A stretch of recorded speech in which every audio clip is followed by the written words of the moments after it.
me pyetjen e blerimit, se ky tha që ndoshta nuk beson që gjyqtarët do të mund me i pranu disa prova të cilat mund të jenë të falsifikuar ose diçka.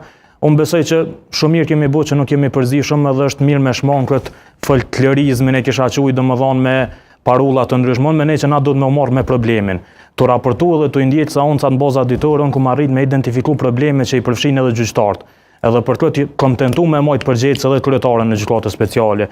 Ajo që ka mu më len mas shumë t'i droj edhe për vendimin e mundshëm, janë pyetjet e gjyqtarëve që u abojnë dëshmitarëve. Domethënë, për mu është tepër shqetësuese, ndoshta në aspektin juridik avokati e sharën, por pyetjet në shumicën e rasteve që gjyqtarët u abojnë dëshmitarëve janë pure, orientuese dhe suggestive. Domethënë, pyetjet e gjyqtarëve shkojnë atë drejtim që në çdo formë tentojnë me paraqit UÇK-n si një ushtri që ka pas një zinxhir të qartë. Pyetjet e tilla janë ndaluara?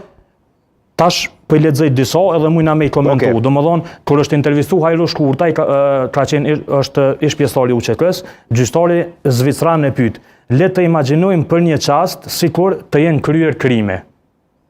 Pyetja e gjyqtarit është: "Le të imagjinojmë sikur të jenë kryer krime." Dëshmitari duket që është i zoti dhe nuk pranon me u përgjigj, thotë nuk komentoj situata cilat nuk kanë ndodhur. Po, pyetja tjetër është: "Të supozojmë se është kështu."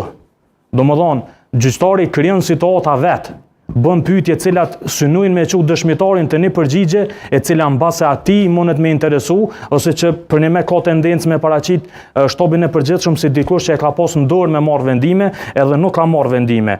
T'ju pyes edhe një herë thot, mbase pyetje spekuluese, domethënë gjyqtari e pranon vetë që po bën pyetje spekuluese, e thot vetë që po bën pyetje spekuluese, por vazhdon me ndjek çet narrativën, domethënë që ai synon me qitë pa. Domethënë është tepër e çuditshme mënyra se çysh gjyqtarët bëjnë pyetje, edhe çysh në pyetjet e gjyqtarëve asnjëherë nuk ka kundërpyetje prokuroria. Domethënë asnjëherë nuk ka problem prokuroria me pyetjet e gjyqtarëve, por kur t'i bëjnë pyetjet gjyqtarët, avokat do të më çon kom edhe mi bëj edhe një 2-3 orë pyetje. Domethënë sepse i vjen që pyetjet e gjyqtarëve e kanë inkriminu hala më shumë klientin e vet në raste të ndryshme. Për mu kjo është shqetësuese. Është shqetësuese qysh në 95% të vendimeve, për shembull, janë vendime që aprovohen në bazë të kërkesës prokurorisë. Edhe shumë rrallë ose pothuajse as pak në favor të mbrojtjes. Domethënë, nuk po du me thonë që gjyqtarët janë të njanshëm, por mbi analizën të seancave që i kom ndjek deri tash, të qenë me një situatë ku duket se domethënë procesi nuk po përcillet me një transparencë dhe me një farë neutralitetit të gjyqtarëve. Këto kanë ndodhur në seanca publike. 70% e seancave kanë qenë private, na nuk e dim çka ka ndodhur aty. A ka instancë ku mund të ankimohet kjo? Po kjo është problemi, domethënë këta e marrin ankohen në gjykatën e apelit që është e gjykatë speciale. Kolegët që shihen për ditë në zyra aty. Erdhën apeli, shkojnë në gjykatën supreme të gjykatës speciale, domethënë janë të njëjtit gjyqtar, apo kupton?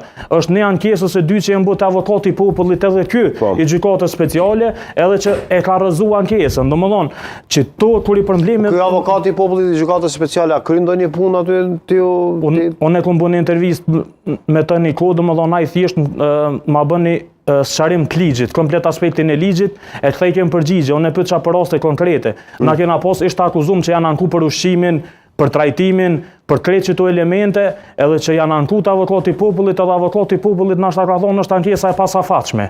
Nuk u morr me komplet problemet që këta i kanë paraqit. Kjo është aspekti që unë çdo ditë synoj me paraqitje publiku që mos më u morr shumë me aspektin folklorik, po me paraqit çto fakte që na kallëzojmë se çka po ndodh. Avokat shkurtimisht, a ka drejt këto pyetje të bëhen, a bëhen zakonisht nga gjyqtarët apo ka ndonjë rregull strikt se cila pyetje mund të jetë si ndërhyrje pa parasysh se gjyqtari është janë rregulla strikte që trupi gjykues, kryetari i trupit gjykues do të më kujdesë mos më bëj pyetje imagjinore dhe spekulative.